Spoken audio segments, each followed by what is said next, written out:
Welcome, everyone. I know many of you are here to relax and fall asleep, so let's start by getting comfortable. Close your eyes, take a deep breath, and let the tension from the day slip away. Whether you're listening from your bed or a cozy corner, I'm here to guide you into a world of gentle chills and eerie tales to help you drift off. Before we begin, feel free to comment where you're tuning in from. I'd love to know. Now, just relax, let your mind wander, and let's get started with tonight's story. I stared at the body, my breath creating small clouds in the pre-dawn air. The victim sat propped against the park bench, hands folded in her lap, like she was waiting for a bus. Except her skin had turned a mottled blue, and her unseen eyes gazed at the rising sun. Detective Pike? Officer Chin approached, his boots crunching on the frost-covered grass. ME's here. I nodded, unable to tear my eyes from the victim's face. She couldn't have been more than 25. Someone had arranged her brown hair in perfect waves around her shoulders, applied makeup with practiced precision. This is wrong. I crouched next to the bench, studying the unnatural angle of her limbs. Look how he positioned her. The hands, the hair, the clothes, it's all staged. Dr. Martinez knelt beside me, her silver-streaked hair tucked under a cloth cap. Preliminary observation suggests she's been dead approximately 12 hours. No obvious signs of trauma, but she gestured to the victim's neck. Ligature marks, probably strangled. Time of death puts it around midnight. I pulled out my notebook, jotting down details. Any ID? Jennifer Watson, according to her driver's license. 23.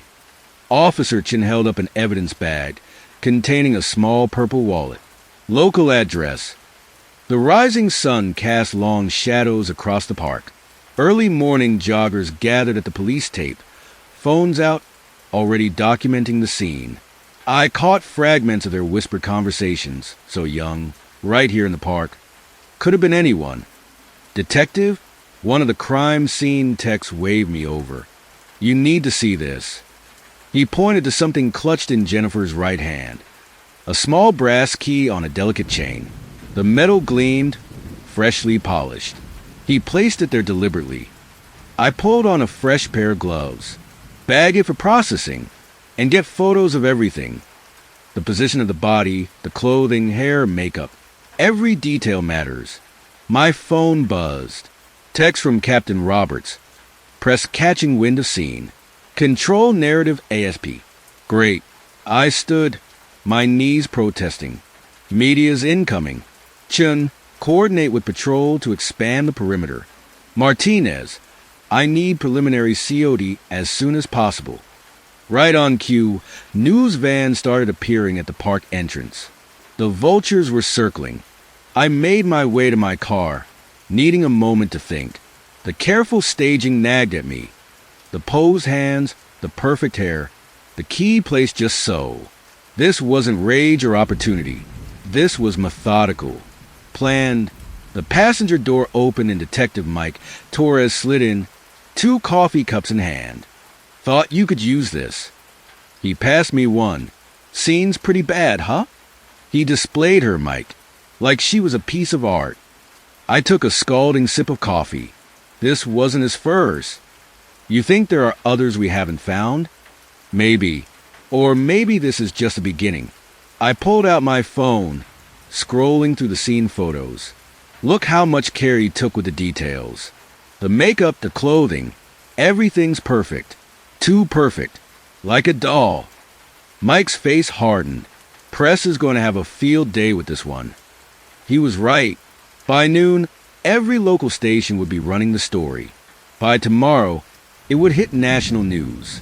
I could already see the headlines. Young woman found posed in park. The Midnight Sculptor claims first victim. We need to notify next of kin before the media circus starts. I started the car. Address is in the 5th Ward. You coming? Mike nodded, buckling in. What's your read on the key? Trophy, maybe. Or a message. I pulled away from the curb, the crime scene shrinking in my rear-view mirror. Either way, he left it for a reason. Nothing about this was random. The drive to Jennifer Watson's apartment was quiet. I couldn't shake the image of her face peaceful, serene, dead. Someone had taken hours to arrange her just so, treating her body like clay to be molded. The thought made my stomach turn. "You okay?" Mike glanced over. "You've got that look." "What look?" "The one that says this case is already getting under your skin." I gripped the steering wheel tighter. You didn't see how he posed her, Mike. The care he took, like she was precious to him. I paused at a red light. He's going to do it again. We'll stop him. Will we? The light turned green. He's already picked his next canvas. We just don't know who it is yet. The call came 3 days later, just as I finished my fourth cup of coffee. Another body, another park. This time arranged on a marble fountain. Same M.O.? I asked dispatch while grabbing my keys. Responding officers say it's artistic. The dispatcher's voice wavered. And detective? They found another key. The scene hit me like a physical blow. A woman in a flowing white dress perched on the fountain's edge, one arm extended gracefully toward the sky. Her dark hair cascaded down her back in perfect ringlets, catching the morning light. If not for her gray-tinged skin, she might have been a statue. Greg Marshall, our new forensic artist, was already sketching the scene. His pencil moved in quick, precise strokes across the page. The positioning is deliberate. Look at the angle of her arm, the tilt of her head. He's recreating classical sculptures. Which ones? This pose. Greg held up his sketch. Reminds me of Bernini's Apollo and Daphne. The reaching gesture, the flowing garments. It's not exact, but the influence is clear. Mike appeared at my shoulder. Me puts time of death around midnight again. No obvious trauma, but ligature marks on the neck. I finished. Just like Jennifer Watson. Victoria Chun, 26. Mike handed me her ID. And get this, she worked at the Metropolitan Museum of Art. Gallery assistant. I froze. Jennifer Watson was taking art history classes at the community college. The art connection can't be coincidence. Greg looked up from his sketchbook, and the keys are like signatures on his work. I moved closer to examine the second brass, key clutched in Victoria's hand, different from the first, but similarly polished to a shine. Bag everything. I want full workups on both keys. There has to be a connection. Back at the precinct, I spread crime scene photos across my desk. 2 women, both connected to art, both posed like classical pieces. Greg sat across from me, his sketches laid out alongside the photos. "The level of detail is extraordinary," he said, pointing to Victoria's arranged hair. "See how he positioned each curl? This took time, patience. He's treating them like materials to be sculpted. He's creating his own gallery." I stood, pacing. The parks are his exhibition spaces. The victims are his masterpieces. The keys could be invitations. Mike dropped a preliminary forensic report on my desk. First key matches a standard storage unit lock. Second one's custom-made, probably for an antique piece. I grabbed my coat.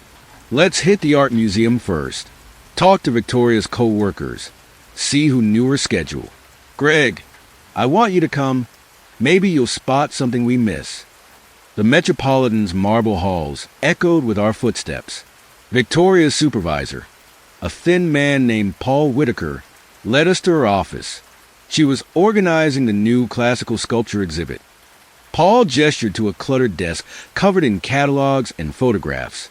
Stayed late most nights getting everything ready for next month's opening. Did she mention anyone following her? Any unusual encounters with visitors? No, but... Paul hesitated. Last week, she mentioned someone kept leaving critique cards about the current exhibits. Said they were intense, passionate about proper presentation of classical works. Greg was examining Victoria's bulletin board, covered in exhibit layouts and reference photos. These are all sculpture galleries. Bernini, Rodin, Michelangelo. She was immersed in classical works. Just like our killer. I turned back to Paul. We'll need those critique cards. Mike's phone buzzed.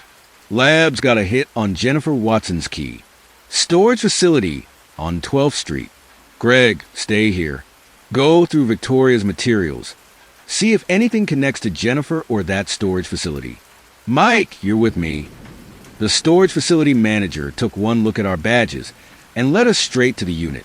Rented 6 months ago. Paid in cash. Guy was real particular about climate control. The key slid in smoothly. I drew my weapon before lifting the door. The space was empty except for a single pedestal in the center, spotlit by a battery-powered LED. On top sat a brass key identical to the one found with Victoria. He's playing with us. Mike bagged the key, leading us somewhere. No. I studied the pedestal's smooth surface. He's curating an experience. Each scene, each key, it's all part of his exhibition. My phone lit up with a text from Greg. Found something. Get back here. He was waiting in Victoria's office, surrounded by spread-out papers. Look at these. He pointed to a series of exhibit photos, all local galleries showing classical-inspired works in the past year. 3 of them hired Jennifer Watson as a part-time docent. Cross-reference with Victoria's contacts. I leaned over his shoulder. Find out who moves between these galleries, who has access after hours. Already did. Greg held up a list. 6 names, all connected to classical art restoration or curation. The pieces were falling into place. Our killer wasn't just creating art. He was part of the scene, moving through it invisibly, learning his victims' routines, studying their connections to the classical works he revered. He's not done. I gathered the photos, the lists, the sketches. This is just the beginning of his collection. I jolted awake, sheets damp with sweat. The dream lingered, marble fingers reaching toward a starless sky, brass keys glinting in moonlight and blood. So much blood, but that wasn't right. Neither victim had shown signs of external bleeding. My phone displayed 3:47 a.m. Sleep wouldn't return now, so I headed to my kitchen and poured a glass of water. The dream fragments refused to fade. I'd seen something else. Rose petals scattered around Victoria Chen's feet. We hadn't released that detail to the press. The precinct buzzed with activity when I arrived. Greg hunched over his desk, surrounded by sketches and art books. You look worse than me, I said. Been studying his technique. Greg pushed a detailed drawing toward me. The way he positions them, it's not just copying classical works. He's improving on them, adding his own elements. The rose petals around Victoria's feet, they reference Botticelli's Primavera. My hand trembled, spilling coffee onto my sleeve. How did you know about the rose petals? They were in the crime scene photos. Greg frowned. You okay? You're pale. Fine, just dreams. I wiped my sleeve. What else have you found? Each pose tells a story. Jennifer Watson was arranged like a fallen angel, Victoria like a nymph transforming into a tree. He's not just killing them, he's giving them roles in his narrative. Mike burst into the office. 3rd victim found. Memorial Park. The scene was different this time. The woman lay on a bed of autumn leaves, carefully arranged in concentric circles, her arms crossed over her chest, clutching another brass key. She wore a crown of twisted copper wire. Sleeping Beauty, Greg whispered, but with his own dark interpretation. See how the copper oxidized. He planned that effect. I stepped closer, fighting back nausea. In my dream, I'd seen copper wire green with age. I'd seen leaves arranged in perfect circles. Detective, one of the techs called me over. Found this in her pocket. A small card, expensive paper stock, handwritten in flowing script. The gallery grows. Are you appreciating my work? Greg appeared at my shoulder. The handwriting matches those critique cards from the Metropolitan. Same paper, too. He's watching us. I pocketed the card, getting bolder. Back at my desk, I couldn't focus. The dreams felt too real, too detailed. Greg's voice pulled me back. Sarah, look at this pattern. He spread out photos from all 3 scenes, each pose more complex than the last. The first was simple, almost amateur. But now, the technical skill, the attention to detail, he's perfecting his method. Or showing off. I rub my temples. The media coverage is feeding his ego. It's more than that. Greg traced the progression in his sketches. He's building toward something. Each scene references classical myths about transformation, death, and rebirth. I watched him pore over the images, his fingers trailing across the victim's posed forms with something close to reverence, the same way he touched his own sketches. You admire his work. The words slipped out before I could stop them. Greg's head snapped up. I admire his technique. Understanding his artistic vision helps us predict his next move. Right. I stood, needing distance. Just remember they're victims, not art pieces.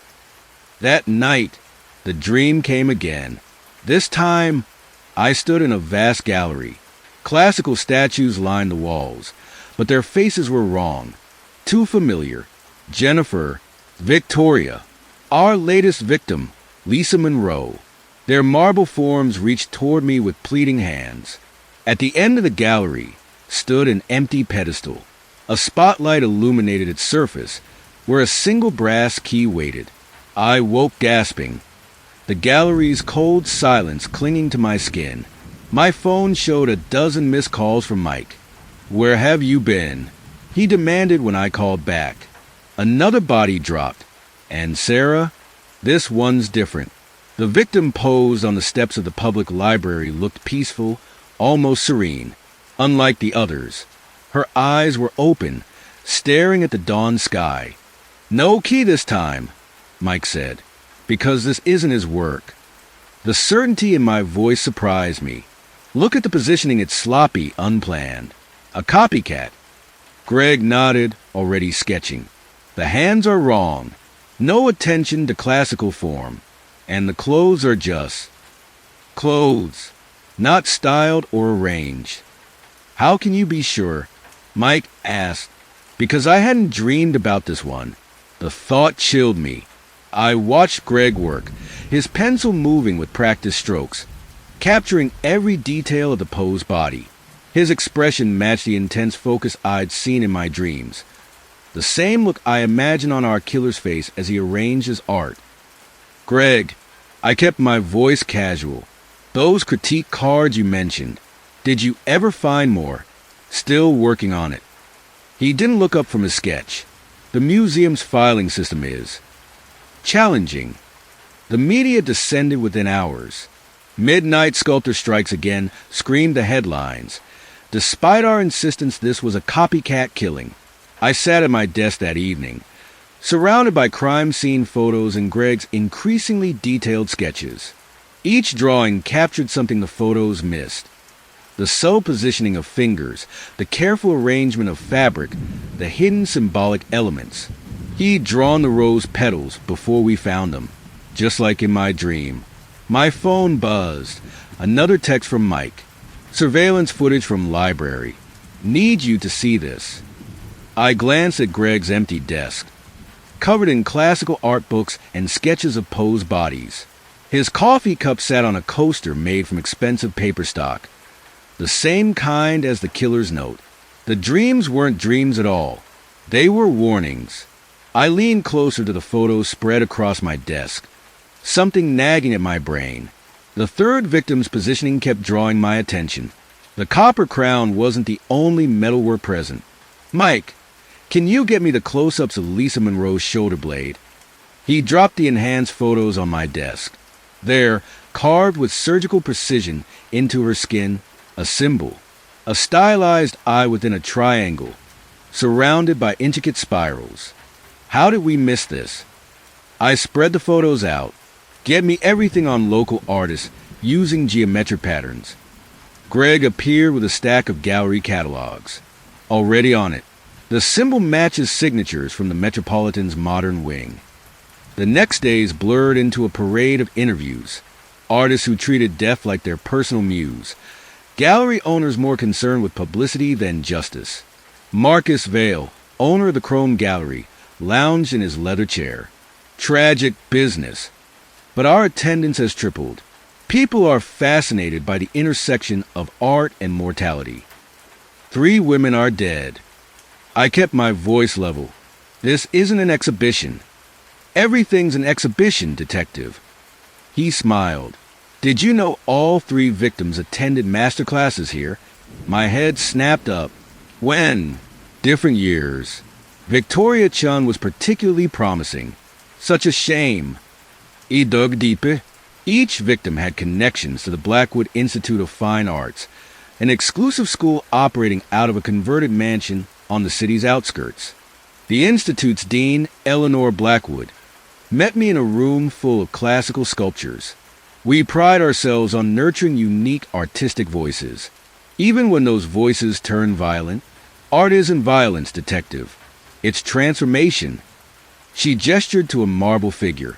We teach our students to see beyond the surface. That night, the dream changed. I stood in the Blackwood Institute Sculpture Gallery, but the statues were the faces of our victims.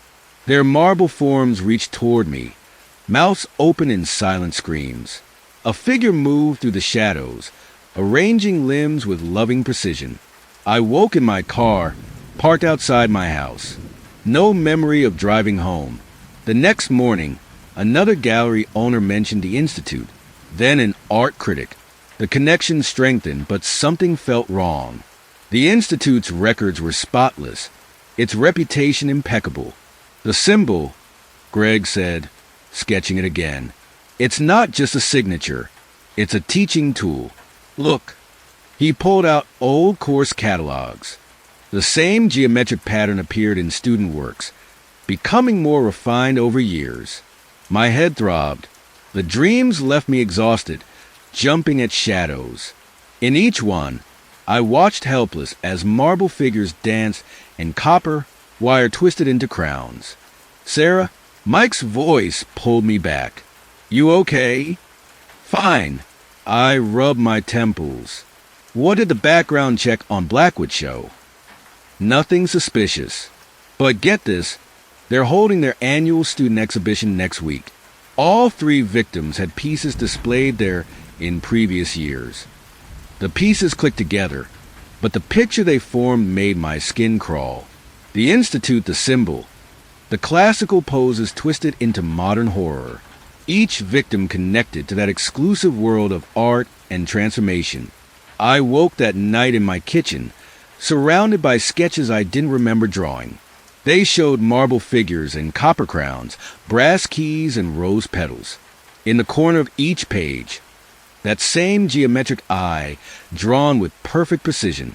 I spent the next week digging into the Blackwood Institute's history, the place used old money and influence, all mahogany panels and brass fixtures, but something darker lurked beneath the polished surface. The avant-garde program started 15 years ago, Mike said, dropping another file on my desk. They call it breaking boundaries in mixed media. Check out their course descriptions. I flipped through pages of artistic jargon, exploring the intersection of flesh and form, transcending traditional limitations of the human form, pushing the boundaries between life and art. These read like our killer's mission statement. The Institute's student galleries showcased their work. Glass cases displayed sculptures made from bone and wire, photographs of contorted bodies painted to look like marble, installations featuring preserved animals arranged in unnatural poses. A group of students huddled around a particularly disturbing piece, a human figure constructed from copper wire and animal bones. Their ringleader, tall and gaunt with ink-stained fingers, held court. The transformation of flesh is the ultimate artistic expression.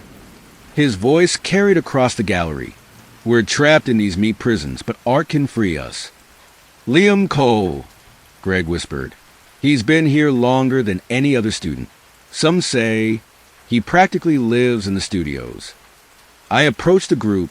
Mr. Cole, Detective Pike, I'd like to ask you some questions. His smile didn't reach his eyes. About Victoria or Lisa, they never understood the true purpose of art, which is transcendence through transformation. He gestured to a sculpture. They were too afraid to push beyond conventional forms. The other students nodded, eyes bright with admiration. I recognized their expressions from cult documentaries. True believers hanging on their leaders' every word. Where were you the night Lisa Monroe died? Creating. He spread his ink-stained hands. Art doesn't follow normal hours, detective. But I didn't kill anyone. I transformed materials, not people. That night, I dreamed of Liam's studio. Wire twisted into crowns, bones arranged in spirals. I felt copper beneath my fingers, smooth and cold. The geometric I watched from every corner. I woke up clutching a piece of copper wire. My fingers were stained with ink. The next day, I interviewed more students. They spoke of Liam with reverence, describing late-night sessions where he taught advanced techniques to a select group. He sees things differently, one girl said, showing me her work, photographs of dead birds arranged in human poses. He taught us to look beyond surface beauty. Did Victoria Chin attend these sessions? Before she lost her nerve, the girl's lip curled. She wanted to go back to classical forms. Such a waste. I dug deeper into Liam's background. His early work featured the same poses we'd found at the crime scenes. But something felt off about him. Too obvious, too eager to shock. The dreams got worse. I found myself in the Institute's sculpture garden at night, arranging limbs and twisting wire. The poses came naturally, as if I'd done this before. I'd wake with dirt under my nails, my clothes smelling of copper. You look terrible, Greg said when I arrived at the station. Maybe you should take a break. I can't. I showed him my latest notes. Look at these class rosters. All 3 victims attended Liam's special sessions, but they also... My voice trailed off as another connection clicked. Each victim had tried to leave the program.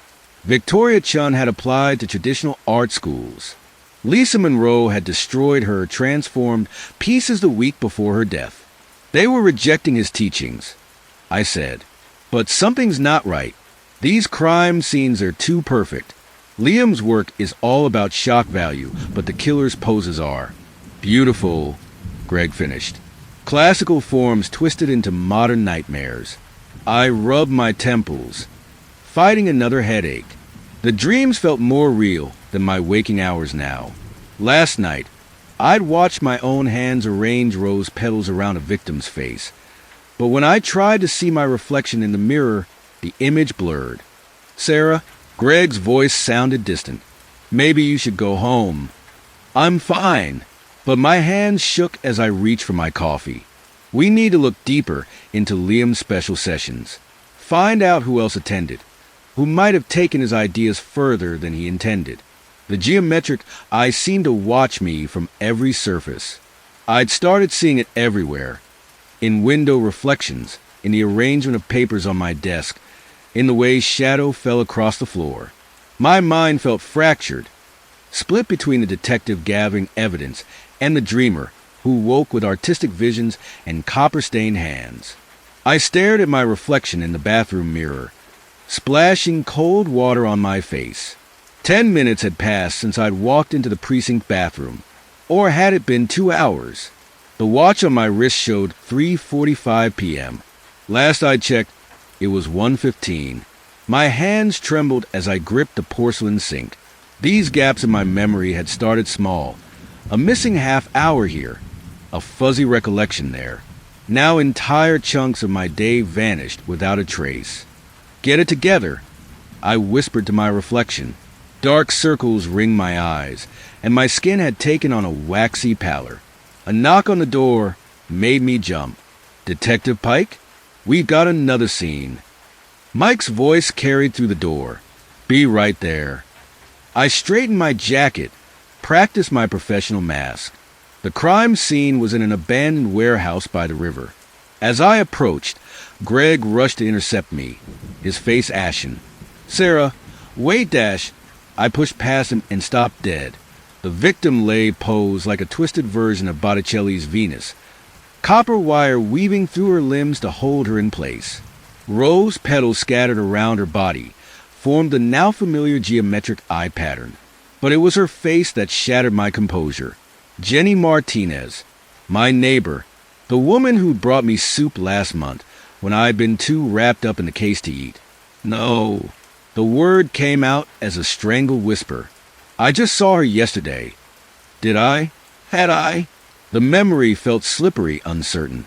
Sarah, Greg's hand on my shoulder. Maybe you should dash. I'm fine. I shrugged him off, forcing myself to approach the body. Time of death. Preliminary estimate puts it between midnight and 4 a.m. Another blank spot in my memory.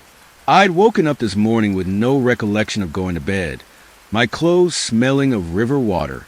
The crime scene techs worked methodically, documenting every detail. I noticed them exchanging glances when they thought I wasn't looking.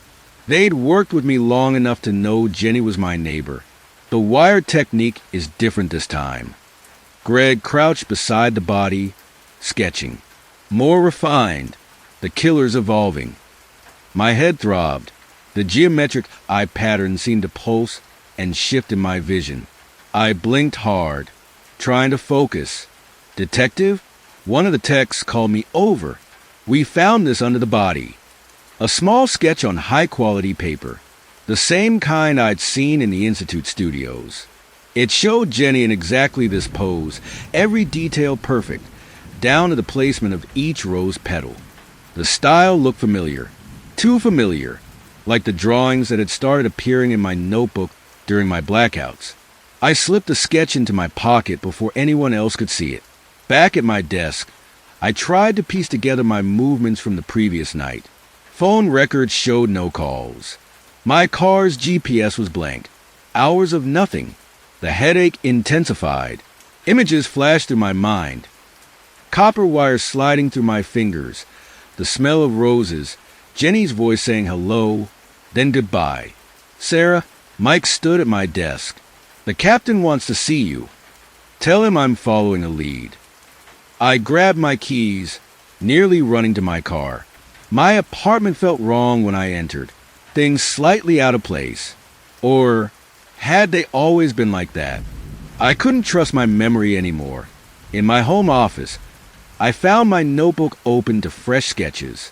Bodies in classical poses, twisted with modern elements. Wire and roses and geometric eyes. The style matched the sketch from the crime scene perfectly. My hands shook as I flipped through the pages.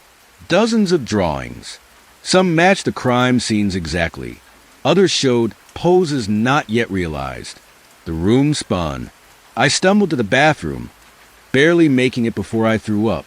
When I looked in the mirror, my fingers were stained with ink. Or was it blood?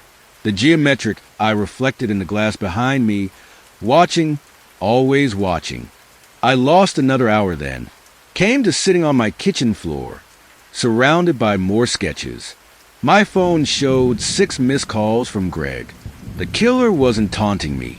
The truth scratched at the edges of my consciousness. Too terrible to acknowledge. These blackouts, the drawings, the familiar techniques. My phone rang again. Greg. Sarah, where are you? We found something in Jenny's apartment. Security footage from her building. You need to see this. I'm on my way. The lie came easily. Instead, I drove to the Institute. The studios would be empty this late. I needed to check something to prove I was wrong. Had to be wrong. I lost time again between parking my car and finding myself in front of my own reflection in a studio window. The geometric eye stared back at me, formed by the arrangement of tools on the table behind me. In my hand, a piece of copper wire twisted into a familiar crown. The copper wire slipped from my fingers, clattering to the floor. My phone buzzed. Another call from Greg. This time I answered, "I need to talk to you." My voice cracked. "Not at the station. Somewhere private. My studio. I'll text you the address." The drive across town passed in a blur. Greg's studio occupied the ground floor of an old brownstone, far from the Institute's stark modernism. Paint-splattered tarps covered the floor, and half-finished sculptures lurked in the shadows. "You look terrible." Greg cleared space on a workbench. "I'm losing time." The words tumbled out. Hours disappear. I wake up places I don't remember going, and there are drawings dash. I pulled out my notebook, hands shaking. Greg flipped through the pages, his expression shifting from concern to something else. Something hungry. "These are extraordinary." He traced the lines with his fingertip. The composition, the attention to detail. Look how the wire work evolves from piece to piece. "Did you hear what I said? I'm blacking out. These drawings match the crime scenes exactly." "When did the blackout start?" "After the first body." I paced between the sculptures, but the dreams came earlier. I saw things, details that weren't public, things only the killer would know. Greg set down the notebook and moved closer. "Have you considered that maybe these aren't blackouts? That maybe you're accessing something deeper?" "What are you talking about?" "True artists often experience fugue states during creation. Time loses meaning. The work takes over. This isn't art. These are murders." "Are they?" He gestured to the drawings. "Look at the precision, the symbolism. Each pose tells a story. The geometric eye watching over them all. It's a masterpiece in progress." My skin crawled at his words, at the reverence in his voice. "I need to go." I reached for my notebook, but he held it back. "Let me help you understand what's happening. I've studied cases like this before, artists who channel darkness into creation. We could work through this together." "Give me my notebook." He handed it over, but his fingers brushed mine deliberately. "I'll check on you tomorrow. We can talk more." Over the next few days, Greg appeared everywhere. Outside my apartment in the morning, at my favorite coffee shop, calling constantly with breakthroughs that required immediate discussion. I buried myself in research at the Institute's archives. Old yearbooks showed familiar faces, artists who'd gone missing or died under mysterious circumstances. Police reports mention artistic differences and creative disputes. One student's diary detailed paranoid rambling about geometric eyes watching from shadows. Greg found me there, of course. He leaned over my shoulder, too close. "Fascinating stuff, isn't it?" His breath tickled my ear. "The Institute breeds intensity. Pure artistic vision requires sacrifice." I slammed the yearbook shut. These were people, not sacrifices. "Of course." He smiled, but it didn't reach his eyes. "I'm worried about you, Sarah. You're not sleeping. Let me take you to dinner. We can talk properly." "I'm fine." "Are you?" He pulled out his phone, showed me security footage. This was taken outside Jenny's building the night she died. The grainy video showed someone entering at 2 a.m. The figure's face was hidden, but the walk, the build. That's not me.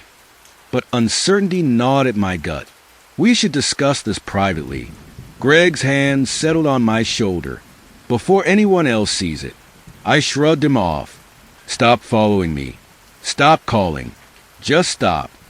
But when I got home, he'd left messages on my phone, emails, texts about our shared artistic vision and embracing the darkness within. I deleted them all and double-checked my locks. In my bedroom mirror, the geometric I seemed to watch from the pattern of shadows on the wall. Or maybe I was finally losing my mind. My phone buzzed with another text from Greg. "You can't ignore what's happening. Let me help you become what you're meant to be." I turned off my phone and tried to sleep, but every shadow held watching eyes, and somewhere in the darkness, copper wire waited to be shaped into art. I couldn't shake the nagging feeling about Greg, his obsession with the case, his constant presence, The way he spoke about the murders like they were masterpieces. After another sleepless night, I made a decision. I parked a block from his studio and waited until he left for his morning coffee run. The back door's lock gave way easily. My hands remembered skills from my detective training.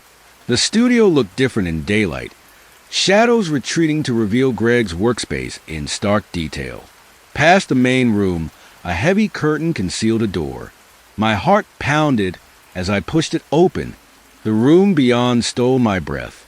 Life-size sculptures lined the walls, twisted forms caught in poses of agony and ecstasy. Copper wire wrapped their limbs, binding them in geometric patterns. In the center stood a figure that mirrored our first victim's pose exactly, down to the angle of the head, the placement of each finger. No, the word escaped in a whisper. Photos covered one wall, surveillance shots of the victims before their deaths. Notes detailed their routines, their habits, and there, pinned among them, pictures of me, outside my apartment, at crime scenes, sleeping on my couch, through my living room window. My phone rang, making me jump. Greg, finding anything interesting? His voice held an edge I'd never heard before. I hung up and ran. At home, I double-locked my doors and pulled the blinds. But when I caught my reflection in the bathroom mirror, my clothes were covered in white clay dust. My hands bore traces of copper wire marks. The room spun. I gripped the sink, trying to remember how I'd gotten home. The drive was a blank, just like the nights of the murders. Just like a knock at my door made me freeze. Sarah, Greg's voice drifted through. We need to talk about what you saw, about what you're becoming. I pressed my back against the wall, sliding down to sit on the cold tile floor. The clay dust fell from my clothes like snow, and I couldn't remember. My phone showed missed calls from the station. A new body had been found. The scene matched one of the sculptures in Greg's hidden room perfectly. But I'd been there first. Somehow, I knew I'd been there first. Greg knocked again. You can't hide from yourself forever, Sarah. Let me help you understand. I stared at my clay-covered hands and wondered which of us was really the monster. I sat in the briefing room, my colleagues' faces a blur as Captain Martinez played the security footage. The timestamp showed 2:47 a.m., right around when our latest victim was killed. A figure moved across the screen, features obscured by darkness, but the build, the walk. My stomach dropped. I knew that silhouette. I saw it every morning in my mirror. Detective Pike. Martinez paused the video. Care to explain why you were 3 blocks from our crime scene at the time of death? My mouth went dry. I don't remember being there. Whispers rippled through the room. Detective Thompson, my partner for 5 years, wouldn't meet my eyes. Hand over your badge and gun. Martinez's words hit like physical blows. You're not under arrest, but you will be under surveillance until we sort this out. Greg stepped forward. She's been helping me analyze the killer's methodology. We were working late that night. Were you? Martinez's gaze cut between us. Because our officers saw you at the bar across town at 2 a.m. The room spun. I fumbled with my badge, nearly dropping it as I placed it on the table. The weight of my service weapon felt wrong in my hands as I surrendered it. I'll drive you home. Greg touched my elbow. I jerked away. Don't touch me. But he was the only one who followed me out, the only one who still looked at me like I was human. At home, 2 patrol cars parked across the street, not even trying to be subtle. My phone buzzed. Dr. Eleanor Chun, my old therapist from when Dad died. I'd called her in desperation earlier. Come in tomorrow morning, she said. First appointment. I spent the night pacing, trying to piece together fragments of memory. Clay dust, copper wire, the smell of fresh paint, Greg's hidden room. But it all swirled together like watercolors in the rain. Dr. Chen's office hadn't changed. Same leather couch, same Zen garden on her desk. She listened as I spilled everything. The blackouts, the crime scenes, the security footage. Sarah, she leaned forward. Have you ever heard of dissociative identity disorder? Like multiple personalities? We don't use that term anymore, but essentially, yes. Severe trauma can cause the mind to fragment, create alternate identities to cope. These alters can take control, leaving gaps in memory. My hands shook. You think I'm Dash. I think you've experienced significant trauma. Your father's death, years of violent crime scenes, and now these murders are triggering something. But I couldn't Dash. The Sarah I know wouldn't. She paused. But there might be another part of you that would. My phone lit up with a text from Greg. They found more evidence. Meet me at my studio. Dr. Chin caught my expression. Be careful who you trust right now. Some people are drawn to psychological vulnerability. They feed off it. I thought of Greg's hidden room, his obsession with the murders with me. But he was all I had left. I need to know the truth, I said. We'll work on recovering your memories. Dr. Chin wrote out an appointment card. But Sarah, watch your back. Sometimes the people who seem to want to help us most are the ones we should fear most. I clutched the card as I left, the patrol car still trailing me. My phone buzzed again. Greg, please come. I can explain everything. I stared at the message, remembering the photos in his studio. Me, sleeping. Me, unaware. Me, always watching me. But if I was somehow involved, didn't I need to know? And wasn't Greg the only one who might have answers? My hands trembled as I texted back. On my way. The patrol car's headlights followed me through the rain. I sat in Greg's dimly lit studio, surrounded by his sketches of the crime scenes. My head throbbed as fragments of memory flickered through my mind. Dad's funeral, Mom's breakdown, the years in foster care. Things I'd buried so deep, I'd almost convinced myself they weren't real. Tell me about your childhood, Sarah. Greg handed me a glass of water. You never talk about it, because there's nothing to tell. But even as I said it, images flashed, a dark basement, the smell of paint thinner, screaming. Your file says you spent time in the psychiatric ward when you were 16. I jerked my head up. How did you Dash? I have friends and records. Greg sat across from me. Too close. 3 months at Riverside Mental Health. Right after they found you covered in blood. Talking about someone named Alice. The glass slipped from my fingers, shattering on the concrete floor. Alice. The name hit like a physical blow, unlocking something inside me. I can't Dash, breathed Sarah. Greg's hand found mine. Alice protected you, didn't she? When things got bad at home. Stop. But memories were flooding back now. Dad's art studio in the basement. The way he'd locked me down there for hours, days. How sometimes I'd wake up with no memory of what happened. But Alice would whisper that everything was okay now. She's still protecting you. Greg's voice was soft, hypnotic. Making art from death, just like your father taught you. What are you talking about? He stood, walked to a locked cabinet in the corner. Inside were photos I'd never seen me, walking through the park at night. Me, entering an abandoned warehouse. Me, but not me. The eyes were different, harder. I've been watching you for months. Greg spread the photos across his desk. Ever since I recognized Alice's work in that first murder, the way she posed the body, it was exactly like your father's sculptures. No. I pressed my hands against my temples. You're lying. Am I? He pulled out a sketchbook, my handwriting, but not my words. Plans for murders I didn't remember committing. Alice has been sharing her designs with me. She trusts me.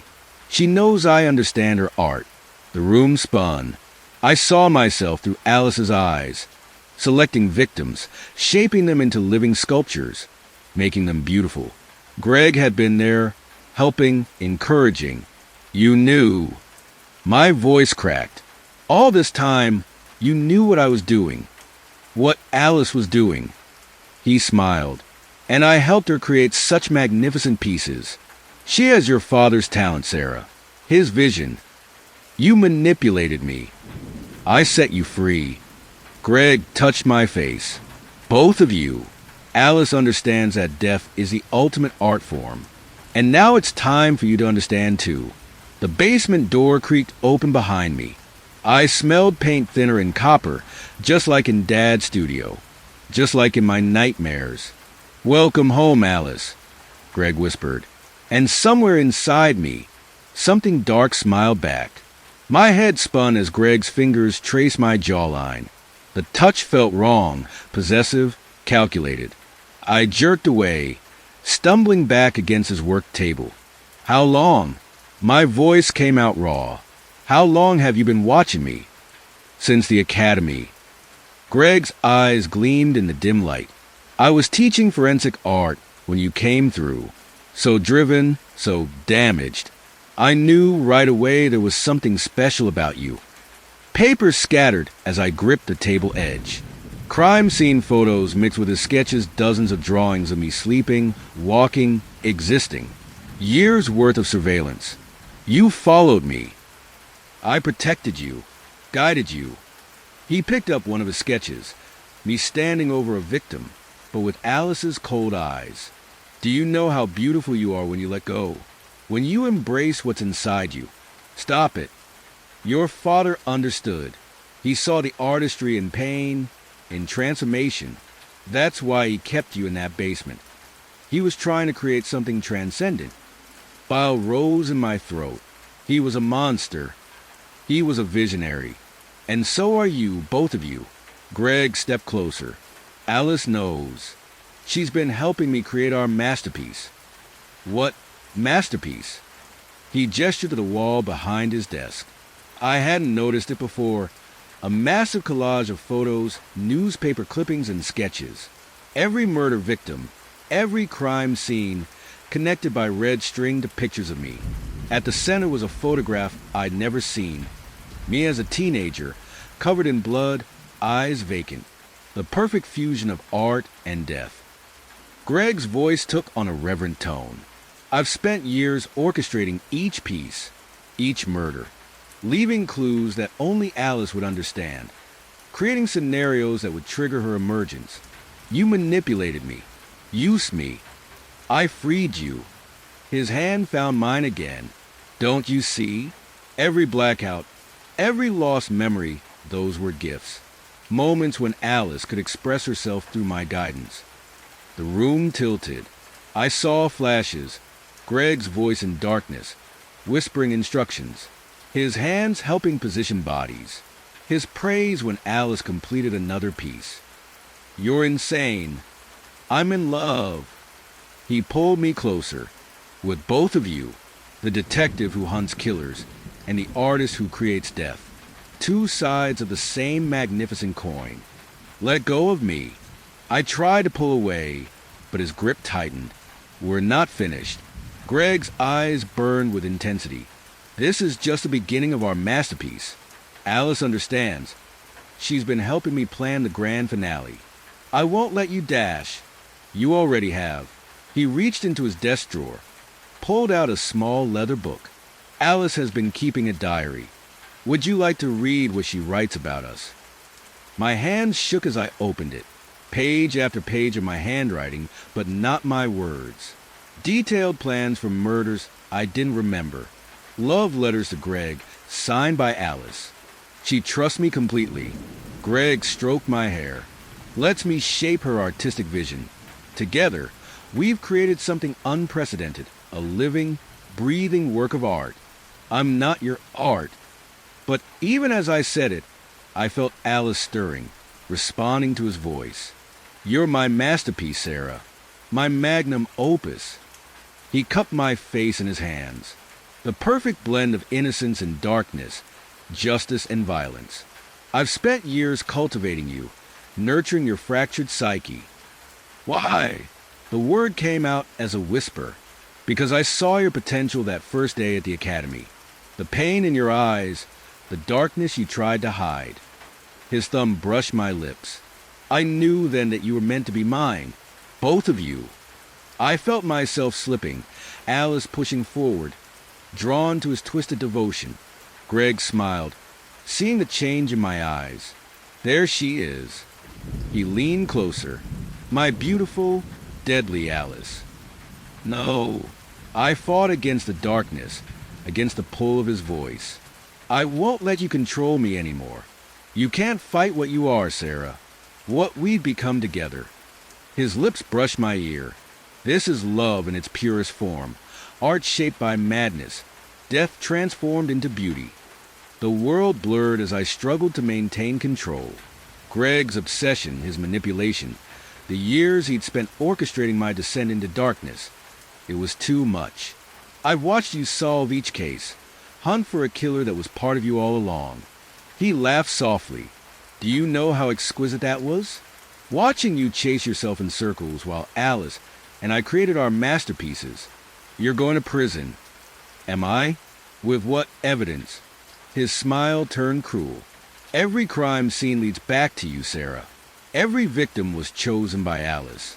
I'm just an admiring observer, a devoted artist appreciating his muse. My hands trembled as I stared at Alice's diary. Each page revealed horrors I'd committed but couldn't remember. Detailed sketches of murder scenes, loving descriptions of the kills. The handwriting was mine, but the words belonged to someone else. Someone who loved death. Someone who loved Greg. Beautiful, isn't it? Greg traced one of Alice's drawings. The way she captures the moment of transformation, when life becomes art. Stop calling her that. She's not real. But even as I said it, I felt her stirring inside me, drawn to his praise.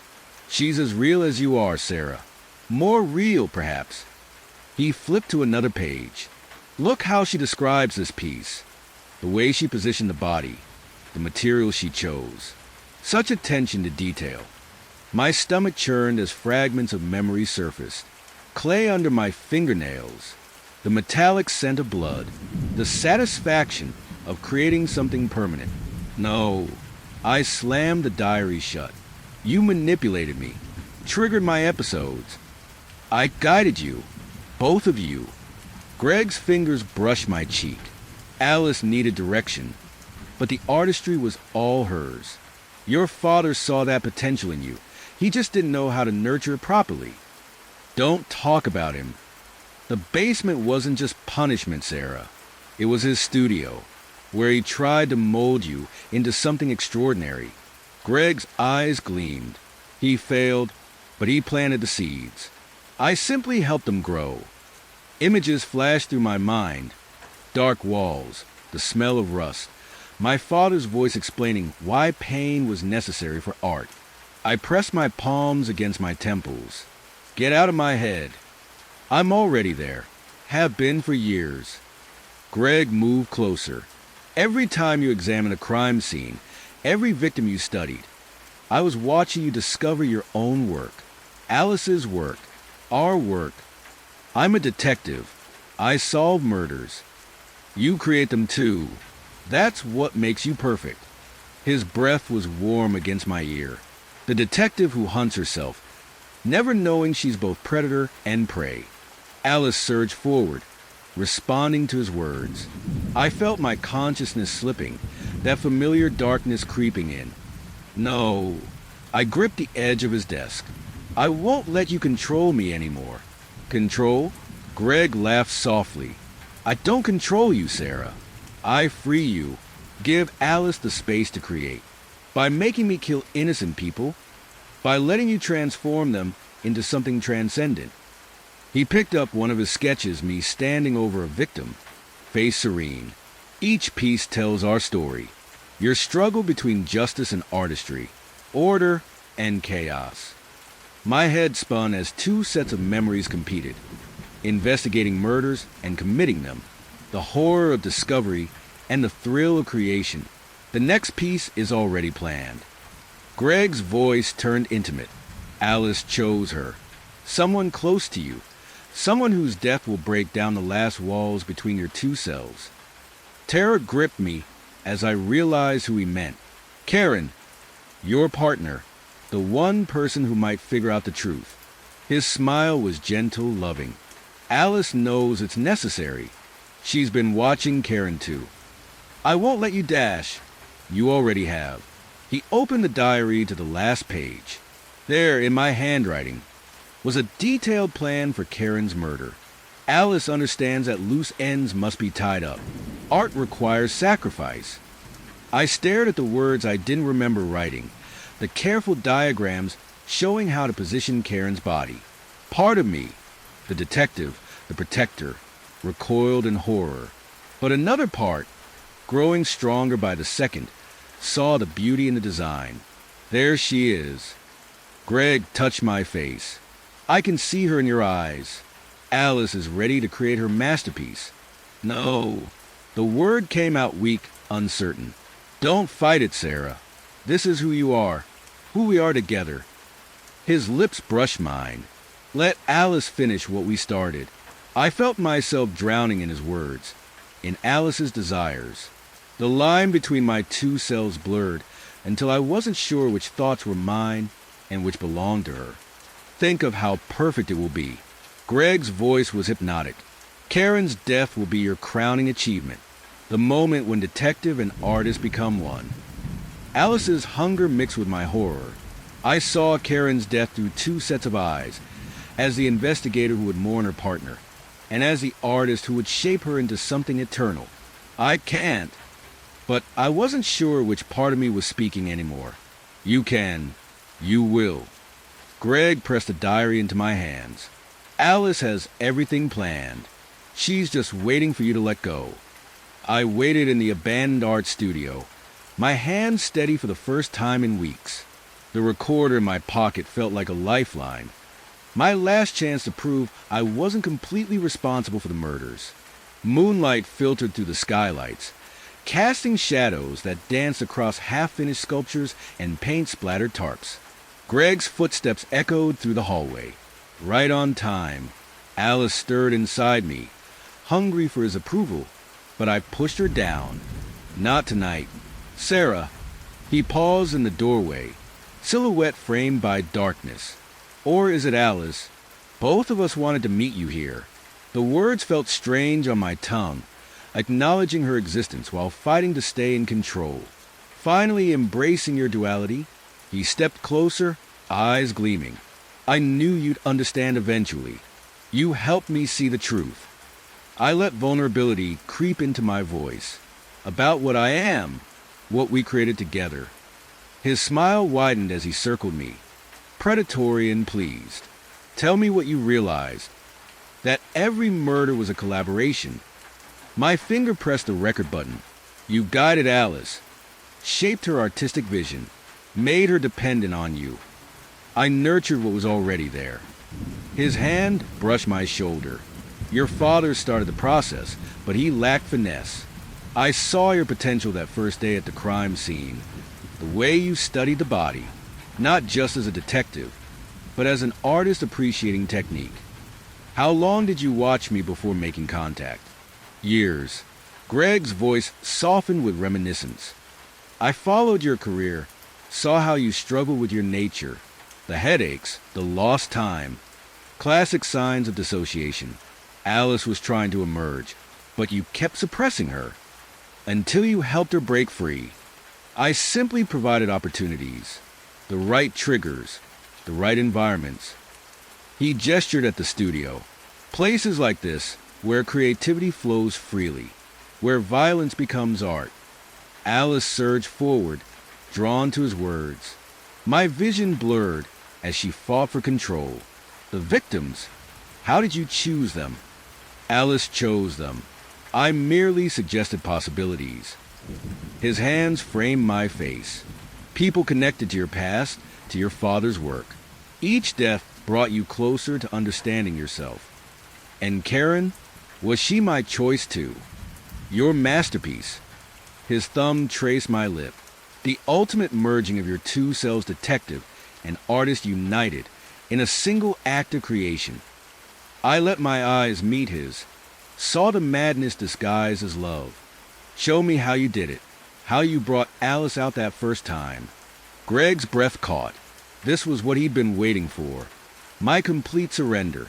It started with simple suggestions, conversations about art and death. Then I began leaving evidence at crime scenes, little gifts that spoke to your subconscious. The clay dust, the posed bodies, triggers designed to wake her. His fingers tangled in my hair. I'd follow you, watch you dissociate. Sometimes I'd guide Alice to locations I'd prepared. She was so eager to create, to please me. The recorder captured every word as he continued, describing how he manipulated my fractured psyche. Alice raged inside me, feeling betrayed. Her fury gave me strength to resist her pull. But it wasn't enough, was it? I stepped closer, playing to his ego. You needed more control. I needed you to understand the beauty of what we were creating. His eyes blazed with fervor. Each murder was a step toward your transformation. Your father tried to force it, but I showed you how to embrace it. By making me forget who I was, by helping you become who you were meant to be. He pressed against me. Sarah the detective, Alice the artist, two halves of a perfect whole. Alice screamed in my mind, clawing for dominance. My hands shook as I fought her back. And now, what happens after Karen? We continue our work, create more beauty together. His lips brushed my ear. No more hiding, no more forgetting. You'll be free to dash. I drove my knee into his stomach. Greg doubled over, surprise turning to rage. You ungrateful dash. The only thing you created was evidence. I backed away, hand closing around a nearby chisel. Every word recorded, every manipulation exposed. He lunged for me. We crashed into an easel, paint cans clattering across the floor. His fingers found my throat as Alice howled for release, begging me to let her help him. You think you can betray us? Greg's face twisted. Everything you are is because of me. No. I slammed my forehead into his nose. Everything I am is despite you. We grappled across the studio, knocking over sculptures and supplies. Greg was stronger, but I had training. Alice's fury mixed with my desperation as I fought both of them. The monster inside and the one who'd awakened her. Greg pinned me against a workbench, blood streaming from his nose. Alice, help me. He's hurting us. For a moment, I felt her take over. My hand reached for his face, gentle and loving. Greg's grip loosened. Then I smashed a paint can into his temple. He staggered back, dazed. I swept his legs, sending him crashing down. The chisel pressed against his throat as I straddled him. Sarah, please. His voice turned soft, manipulative. Think about what we could still create together. The only thing you're creating is a confession. I dug my knee into his chest. It's over, Greg. No more manipulations. No more murders. You can't fight what you are. Blood trickled from his mouth as he smiled. Alice will always be part of you. Maybe. I heard sirens in the distance, right on schedule. But she'll never be yours again. I sat across from Agent Harrison in the Stark interrogation room, my wrists heavy with handcuffs. The metal table between us held case files, photos of bodies arranged like grotesque art pieces. My work, Alice's work, our work. Start from the beginning, Harrison said, recorder blinking red. I first noticed the blackouts after my father's death. My voice sounded distant, detached. Hours would vanish.